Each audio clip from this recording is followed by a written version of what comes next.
ฮะเจ้านี่ก็โอ้ยเป็นเนี่ยข้าวบดแดงมันก็มาได้กินข้าวบุมีแนวให้มันกินจำเจียวบดแดงเลยฮะน้องน้องแต่มาบ่มาเป็นเนี่ยข้าวบดแดงมื้อเช้านี้ได้โดยโอ้มาแล้วมาแวนี่แหละเอาก็อาหารอีกแล้ว แล้วพอดีบุมีแนวกันแนวไปจางเลยจำบดแดงจำเจียวพริกบดแดงเดี๋ยวหาเพิ่นกินโดยเพิ่นเคยมาประจำบ่บ่โดนๆแล้วมาเท่านึงเอาเช้านี้คือบ่เล่าซะเอาลืมเนาะยังต้มเครื่องต้มของเก็บขี้เหงื่ออยู่เอาเจ้ากับ ครั้งบ่ได้หายได้ยากหยังเนาะง่ายหยัง เอาข้าวให้เพิ่นกินเอาอยากตีกับตีชู ค่อยบ่มีคาดนี่ค่อยสิบ่ อย่าลืมกดติดตามเพื่อเป็นกำลังใจให้ผมด้วยนะครับทุกคนขอบคุณมากๆครับครับพี่น้องโดยทักทายสบายดีเด้อ FC เบิดสุขสู่คนพี่น้องจึงเปิดภาพขึ้นอันนี้ก็ตอนเที่ยงแล้วพี่น้องเฮาก็ยังบ่ได้กลับอยู่เฮาสิมารีวิวเบิ่งบ้านช่องน้องแต่สักก่อนพี่น้องก่อนกลับหยุดช่วงเทศกาลนี้เนาะเทศกาลเรื่องอันเพื่อนน้องแต่ว่าสิหยุดเฮ็ดห้องน้ำอัน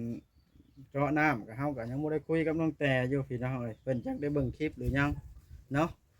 เพิ่นยังอยากสิมาอยู่คือเก่าบ่หรือว่าจังใดอันนี้ก็เฮาบ่ฮู้ว่าเฮายังบ่ได้คุยกับน้องแต่เพิ่นพี่น้องเอ้ยเนาะก็ฝากฟังทั้ง FC พี่น้องเบิดทุกคนหั่นล่ะพี่น้องเอ้ยบ่แม่นหยังดอกเรื่องอันช่วยบ่ช่วยกับผู้ใหญ่เพิ่นช่วยมาหลายแล้วเพิ่นอยากเปิดทางให้ได้บุญหลายทางก็มาช่วยนำนะพี่น้องเนาะสาธุยอมือแล้วสำนี้กันเนาะพี่น้องโอ้ยแดดร้อนพี่น้องเอ้ยไปพี่น้องไปเบิ่งไปชมน้ำกันพี่น้องเอ้ยทางสร้างก็หยุดสงกรานต์พี่น้องเอ้ยต่อเฮือนชานเพิ่นก็ใหญ่คักเนาะ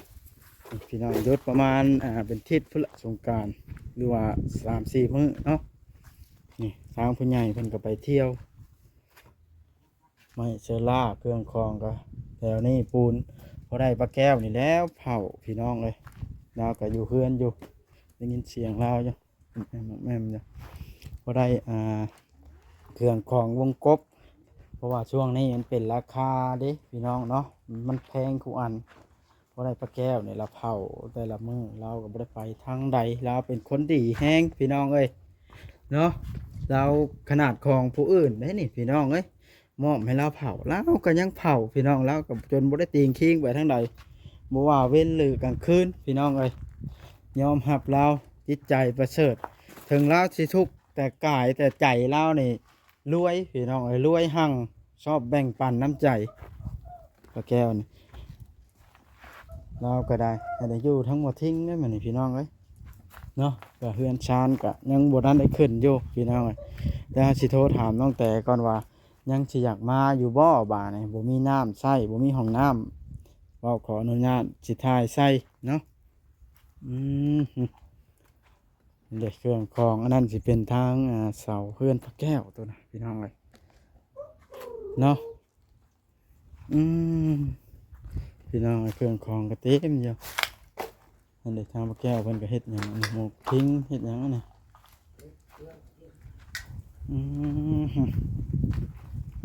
น้ำมะลิเหือนชานก็ได้ยอมหลับเลยพระแก้วแล้วก็มีน้ำใจเป็นคนดีโค้งมุงออกมานี่ก็ใหญ่แห้งพี่น้อยคักซ้ำชิยูบ้านนี่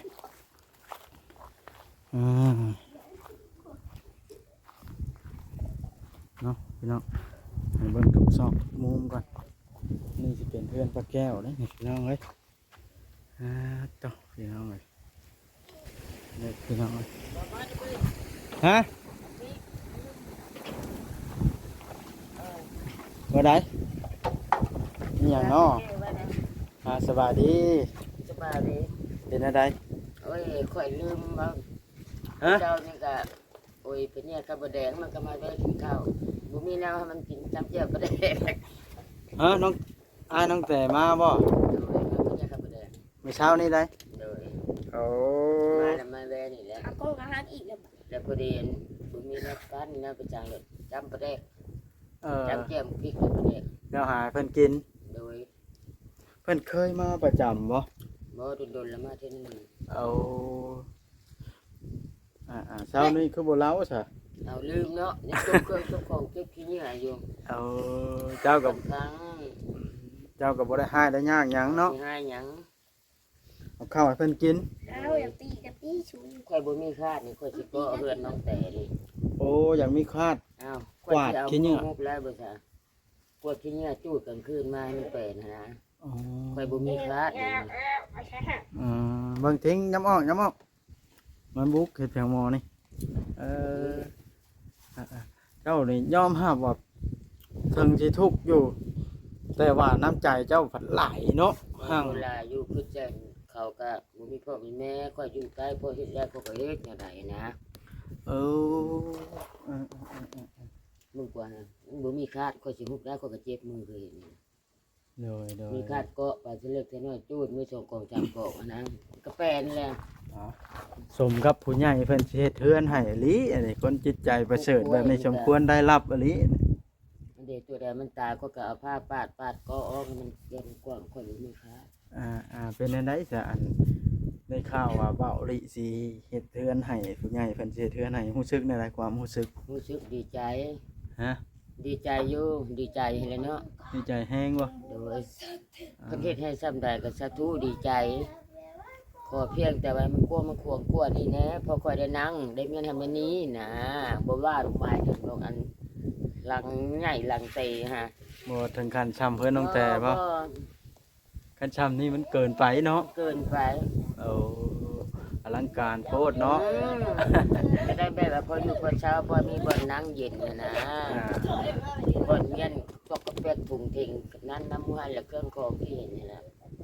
โดย บ่แม่นว่าเพิ่นสิได้ขันปานนี้ฮะบ่ คนดี มันบ่แม่นธรรมดาอันนี้ก็ได้เพื่อนอันนี้ก็เบิ่งฮะ เบิดหลายเนาะ โอ้ย เป็นในใดเบาลิมอบหมายให้เบิ่งเครื่องคองแล้วบ่ได้ไปทางใดบ่เจ้าก็ได้ เพิ่นเว้าให้เบิ่งให้หยังแล้วก็บ่ได้สู้ไปใช้ เอา สมมุติเพิ่นบ่ได้มาย่ํกินเพิ่นก็มาแวะแล้วให้อันกินหั้นนะ เอา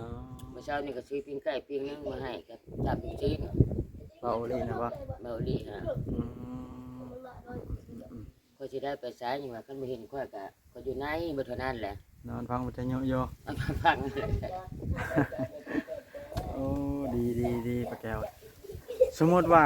เพิ่นเฮ็ดให้จนแล้วจนทั่วนี่เจ้ามีแนวใดอยากตอบแทนผู้รักผู้ใหญ่เพิ่นน่ะ จักมีข้อยก็บ่มีสั่งความทุกข์ความยากก็เด้อ เอา มีแต่โอ้ยขอบุญขอบคุณย่อมือหั่นแหล้ว มีแต่สาธุขอให้เพิ่นอยู่ดีมีแฮง เท่า เนาะ นั้นแหละปีใหม่เหมือนหั่นแหล้วเพิ่นอยู่ดีแม่ฐานะเขาเพิ่นชาญเพิ่นก็ให้มั่นให้คงนั่นแหละ อันสมมุติมีแนวตอบแทนเป็นสิ่งของบัดบ่มีเนาะ นี่คือเห็นนี่แหละ มีแต่น้ำใจนะเนาะ น้ำใจเป็นเห็นให้น้อยหรือใหญ่ก็ปกตินี่แหละก็ตามพ่อคอยได้อยู่บนบ้านบนไอ้ตุ่มน้อยแน่นะอันนี้ เดี๋ยวบุกทิ้ง อันนี้มันฮับเบิดเลย อ่า พวกกินเบิดแล้วทางในก็เบิ่งกว่าลำลาน น้ำในพอได้ใช้น้ำอันชื่อเอาเบาลิซื้อมานี่เนาะ พอได้ใช้สองมื้อ ฮะ พอได้ใช้สองมื้อนี่น้ำก็ได้ ที่ถามมาว่าคือมีแล้วน้ำก๊อกนะเพิ่นว่าคือเห็นอยู่มันใช่บ่ได้เนาะ บ่ได้ตั้งแต่มื้อเจาะ มันใช่บ่ได้เด้อพี่น้องก๊อกตัวนั้นนะ ใช้บ่ได้แต่มื้อเจาะ คันเจาะบ้านนี้เขาจะมาเจาะอยู่หลังบ้านพี่เนาะได้ใช้ทั้งเจ้าทั้งหยังคันสมุดแมนหรืออยู่ไสเหมาะเจ้าว่า เพิ่นถามแล้วอันนี้ว่าสิเจาะอยู่ดินข่อยบ่ได้อยู่แก่นั่นให้ เออ อันนี้ก็เพิ่นเจาะข่อยนี่แหละอันนี้ก็ได้มีเท่าน้อยพักนั้นมาเจาะให้ แล้วเทื่องกับบุมีข้อเลยเสนอนะเสนอบ่าวอูว่าอันเทื่องกับบุมีน้ำก็ว่าสิแหละแล้วข้อเลย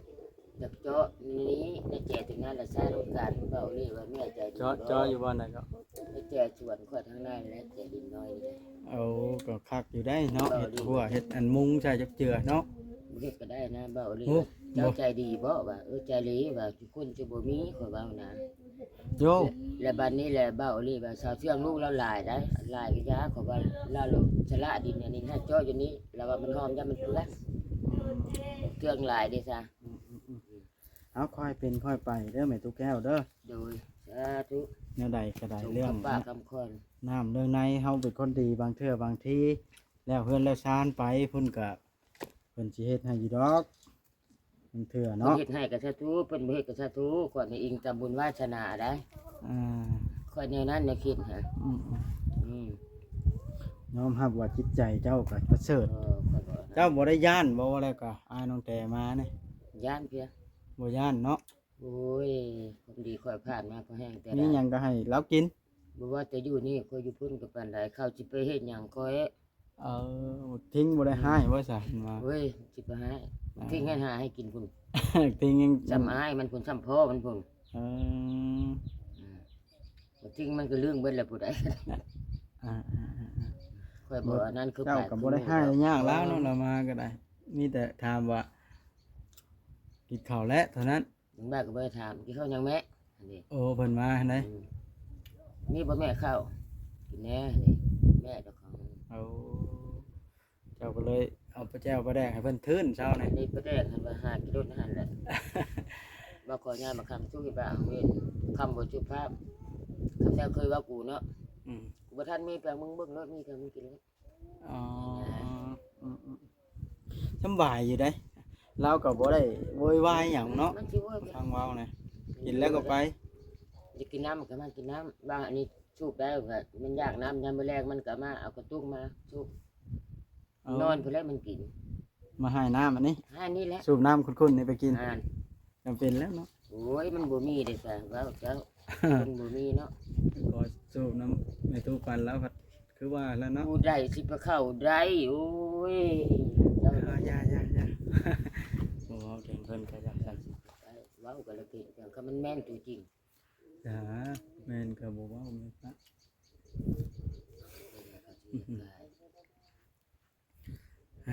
ข่อยจะตู้กันข่อยได้น้ำนี่ป้าโตคือสิมันมายุ่มาหยุดปานใดดอก อาบบ่ เอาอาบก็พอได้อาบเนาะมีน้ำสูบสักเสื้อสักแพรแล้วเจ้า อ่า อันนี้เพียงตกโลกอยู่ตกเครื่องก็ทิ้งเองบ่าโอว่าใช้ให้มันเบิดน้ำแน่แล้วสิเอาลงนะน้ำ เอาน้ำในรถนี่นะเราก็อาบเลย ข่อยละคือเฮ็ดได้ได้เนาะ น้ำแรงอาบบ่ได้เด้อมันร้อนคันอาบตอนเช้าได้อยู่ มันตากแดด ตุบเครื่องนี่แล้วว่าเดี๋ยวตุบเครื่องนะเดี๋ยวข่อยเอาไปตุบแล้วน้ำมัน จะตบที่นอนบ่น่ะ ตุบแบบมันชาติมันกุยเนี่ย เอาอืม ก็คายไปซากอยู่พุ่นแต่เก่านี่ไปซากคนที่นี่ตายเพื่อค่อยมาฮอด บ่เหงาบ่แม่นตุ๊กแกอยู่สองคนอ้อม เพิ่น แม่ ยังคะแนนมันทิ้งอยู่ในข้าง มันลึงเนาะ อ้าวคันบ่เห็นมันทิ้งแล้วก็จักแบบใดเป็นกระวนอยู่แล้วนี่ถึงมากงไม้มันมาขึ้นช่องมาหนองสะหั่น เออ จำเป็นเลาะหาป่วงหานะ อืม ในมันเป็นคนบ่ติดร้อยบัดนี้ว้าวมันมาขึ้นกงไม้กกจอกมันมาขึ้นหานกกับหนองสะ เจ้ากับจังเวียงกลางเว้นกับเวลาได้ข่อยบ่มานั่งนี่ก็ได้เนาะมันบ่ทันมีไผเนาะมันเย็นเนาะ แม่น เตียงนี่ตัวโดยแล้วยังจะเตรียมกินแมลงนี่ แรงเอาปิ้งไก่นี่ทำ โอ้มีก็ยังนะฮะเนาะ มีข่อยฮะ มีเอ้ยหมดมานะดีแล้วเก็บไว้กิน ข่อยก็เก็บไว้อยู่ก็เอามือให้พูดที่ว่าข่อยเคยอยู่เคยกินน้ำแล้วอยู่บ้านหมดเลยข่อยบ่ได้กินผู้เดียวได้เอาข่อยเมื่อไปกินน้ำเขา ใจดีแท้ไม่ปลาแก้วนี่ ข่อยชุดต่อผ้า เจ้าจะใจดีจนเกินไปได้ไหมตู้เอ้ยเห็นว่าก็บ่แม่นว่าสอนให้เจ้าอันนั้นน่ะ แบบว่าข่อยก็บ่ว่าดอกข่อยเรียกกระโดดผู้ถามอันข่อยถามน้อยนะข่อยบ่ตัวดอกคือบางมันก็เชี่ยวข่อยนั่นก็ได้ ว้ายข่อยอยากต้องมีแห้งแท้นี่ กินบ่ละสิต้มให้กินนี่สิเว้าลาได้ข่อยสิต้มให้กิน บ่แล้วข่อยสิมื้อละต้มเนี่ย ไม่ดัง เพราะว่าหยอกเจ้าพี่สุด บอกโอ้ยสาธุเพิ่นพูดภายเพิ่น เลยดีใจน้ำเพื่อเก็บไว้กินโลดเจ้าฮะ ข่อยเนาะ ไปหยอกไปกันบางคนนี่เพิ่นบ่ได้อยากให้กินในอันนี้เว้าแล้วเจ้าบ่ได้ห่วงนี่เถื่อเนาะ เอาหมู่ก็จิคือข่อยนี่แล้วผู้เฮาได้กินน้ำหนาข่อยก็ได้ อืม ถึงว่าข่อยเมื่อน้ำหลานข่อยนี่มาเฮ้ยมากินข้าวก่อนจะเมื่อมาเด้นี่บ่กินหมู่เพิ่นห่อให้จกให้หั่นเด้แล้วข่อยละสิลืมว่าซั่น อ๋อ ข้าวปั้นนึง2ปั้นก็หมู่เอาให้กับคงกินมากินฮะบ่ค่อยได้กินผัดฮะกูก็ใจดำแท้ผัดว่าคือผู้เดียวหั่นน่ะ เออ นะแนวคิดคนแบบนั้นได้อันนี้เอ้ยกูแปลกอยู่เจ้าเอิ้นว่าหยังว่ากินนี่เอิ้นลืมเล่าว่าพี่อ้ายน้องแต่มา เป็นแยกไข่มันแดง โอ้เช้านี้ข่อยก็คือมาอยู่ว่าคือบ่เห็นเล่าซะดอก ก็ลืมเนาะเจ้าก็มาสวยแล้วก็มาเช้า เบาลิมาก่อนข่อยเนาะเช้า เรา นี้ ลีกมาเช้า ดีใจนํขอให้ได้เฮือนได้ซานคือบ้านคือเมืองเพิ่นเด้อเจ้าก็ได้ทำความดีต่อไปมีแต่ว่า สมคนป้าคนพ่อนี่ให้ป้าคิดป้าคิ้ว คณะน้องแต่มาก็คือว่าละบ่ต้องอันให้แล้วเนาะ โอ้ยค่อยไปจิบมาให้ บ่เคยให้จักเทื่อบ่ให้ไผนะเนาะ เอาให้ไผเอาอยู่ผู้เดียวคือพ่อ ตะกี้แฮงเต็กเหลเจ้าอยู่สวนอ้อยแฮงตาอีต้นแฮง โอ้ยค่อยให้ ไปเจอเยอะ ไปหาหน่อไม้บ่ไกลๆมา ถึงหน่อไม้ถึงมะกอกไปหาพายมะกอกไปหาแลกข้าว กูมื้อนี่ใครแน่แล้วเนาะ ค่อยก็มาขายวางเพิ่นชอดนี่แหละค่อยได้พักได้ผ่อนนี่ อื อื ม ม ค่อยบ่ พอ ได้ แล้วก็ขออนุญาตเด้อลูกผัวแม่ตู้แก้วตะกี้ได้ไปใส่เพิ่น ลูกผัวนี่ไส เคยมีบ่มีเห็นแล้ว ผัว อ่า ก็ตายเห็นได้ซั่น อ๋อ โอ้ยตอนจะไปก็เบ้าโอ้ยก็เบ้าอันโอ้เพิ่นก็เราตายมุ่งชงเดือนมาตอนนั้น ตอนค่อยไปในสวนอ้อยน่ะเนาะ นั่นค่อยก็ยังจื้อเจ้า โอ้เจะจื้อไวเนาะ จื้อ ค่อยไป ค่อย แล้ว เบิ่ง เทื่ เท่า อ เดี ส ย อ ว ง ลู เทื่อกกระเท่าอยู่แต่ว่าค่อยเบิ่งเท่าเดียวก็จื้อแล้วค่อยเบิ่งลักษณะหูหางย่างไปได้ก็จื้อแล้ว อ๋อ ค่อยถูกได้ค่อยอยู่พุ่นอยู่ห้วยอยู่ห้อง เก็บมะกอก เร็ว ขายแลกข้าวแลกน้ำ มาไม่กันแรก เดี๋ยวไม้ก็คันยามนั่นคันยามนี่มันก็บ่มีได้มันแห้งแล้งหลายนี่ โอ้ฝนบ่ตกจักเทื่อมีแต่แดดจนสิตาย ก็แปลนเมื่อละเดียวนี่ มื้อนี้ความแดดน่ะแม่ปะ อ้าวแล้วสิว่าคือซั่น อ้าย นั่นแหละว่านี่เท่าอันเท่าสร้างเพิ่นเอาบ่ไปหาหน่อไม้ขายบ่เพิ่นว่า สร้างหยังสร้างคำดีบ่หรือสร้างนิด สร้างน้ำนุ่มหั่นเด้ โอ้สร้างคำดี เพิ่นว่าว่าโอ้ยบ่ได้ไปเลยว่ามันดินกระแดงแห้งเพิ่นแล้วว่า เอา บ่ปากเราก็ได้ เพื่อสิไปได้เนาะ บ่ หน่อ แบบ ไม้ก็ได้ มันแบบนี้เฮาก็ไปบ่ได้เพื่อข่อยย่างให้เพิ่นเห็นเขาไปหาเขามีรถได้พวกงานน้ำตาลสิได้เพิ่นค่อยไปย่างตลอด แม่นแหละ ข่อยอยากบอกว่าเพิ่นซื้อให้ข่อยอยู่รถจักรหั่น เจ้าขี้เป็นใช่บ่ โอ้โห อยากบอกให้ผู้ใดซื้อให้สร้างคำดีนะ อืม บอกเรา เราว่ามันไปหาหน่อไม้ดิ เราอยากให้เจ้าไปหาหน่อไม้ อืม อยากบอกซื้อรถตะข่อยแม่บ่เจ้าว่า อ้าว รถถีบก็ขี่เป็นบ่ เป็นรถจักรแล้วมันก็เป็นเบิ่นให้แล้วรถเพียงก็ได้ โอ้ก็มีรถถีบเจ้าไปหันไปนี่ก็คือสิง่ายเนาะ ใช้เข่ามันใช้ลอกใช้เล่งพวกครับเบิ่นให้แล้ว เก่งปานนั้นพุ อ้าวก็แน่ก็ว่าสิไปกับแน่แล้วพาเราไปขายเฮ็ดปีนั้นก็ได้เราซื้อเฮ็ด2ล้านไปว่าสิไป แสดงว่าเจ้าไปซื้อนะอยู่นะกินก็ได้รถถีบนี่เนาะ เอาได้แล้วไปขายกว่ายางมันไว ขี่เป็นเนาะ ขี่จะได้รถถีบก็ได้ ขี่ก็เป็นเนาะ เอาเป็นเบิ่นให้แล้วเนาะมีแล้วเจ้าก็ได้ ขอยรู้ว่าเจ้าธรรมดาบ่ธรรมดาเด้ออันนี้เคยมีบ่รถถีบแต่ก่อนนะเคยขี่บ่ เคยขี่บ้าอุลิซื้อให้ แล้วมันเพบ่ มันเลยมันบ่แม่นมันเพแก้น้ำอยู่วัดเมื่อกินไปเลยปกทิ้งมาหลดจับไปจะมาหลดปิ้นมานี่นี่ จริงก็ขี่เป็นแล้ว ทุกคนดูคนเดียวมาล้างพ่อเจ้ามาแล้วเอาไปให้นะ โอ้แต่เขาพอเขายังเพิ่น เราจะรู้ได้ไปให้ดูดู แต่เขาเจะส่วนน้อยพ่อ จะมาทำอิฐ อ๋อ ที่ตัดพุ่นตัดที่เลยมาล้างเท่าพุ่นตานี่แหละเราเลยจาก5 จานบักอันนี้ตาไปกระบอกแล้วเราไปขายได้25,000โลดนะ มันกินนะ กินแล้วติดเล็กไก่ เออ เราจาก5บักอันนี้เด้